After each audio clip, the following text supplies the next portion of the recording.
le 29 juin 2012, devant la basilique de la Nativité à Bethléem, la joie des Palestiniens.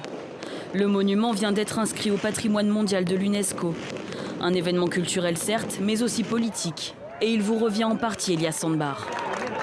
Le seul endroit au monde aujourd'hui où la Palestine est considérée comme un pays et non pas comme une association ou une organisation ou un appareil, c'est l'UNESCO. Ça a été une bataille très très dure. Faire connaître et reconnaître la Palestine par l'action culturelle et politique est le combat de votre vie. Né en 1947 à Haïfa, en Palestine, sous mandat britannique, en Israël aujourd'hui, vous avez 1 an à peine quand vos parents partent au Liban, en 1948, durant la Nakba, l'exode du peuple palestinien. L'État d'Israël vient d'être proclamé, c'est le début de 73 ans de conflit. Mes parents, moi-même enfant, en 1948, nous sommes partis. Nous avons vidé les lieux parce que nous pensions que ça durerait une semaine. Ceux qui sont restés savent que celui qui part ne revient pas. Votre engagement commence en 1967, à l'âge de 20 ans. En 1971, vous rejoignez l'OLP, l'Organisation de libération de la Palestine.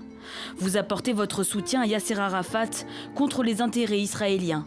Une collaboration politique qui vous mène au cœur des négociations de paix israélo-palestiniennes sur la scène internationale, à Madrid et Washington au début des années 90 notamment.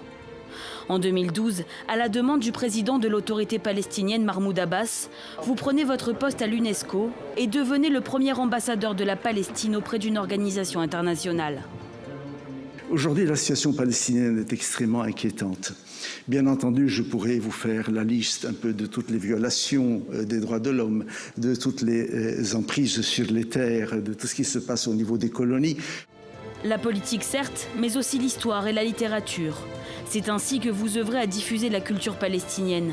Vous militez pour la création d'un musée palestinien et traduisez en français l'œuvre de votre ami, le poète Mahmoud Darwish. Elias Sandbar, vous le dites vous-même, la reprise du conflit israélo-palestinien est terrible, mais pas surprenante. Les négociations de paix auxquelles vous avez participé semblent bien loin. Aujourd'hui, l'urgence est, dites-vous, d'instaurer l'égalité à la table des négociations.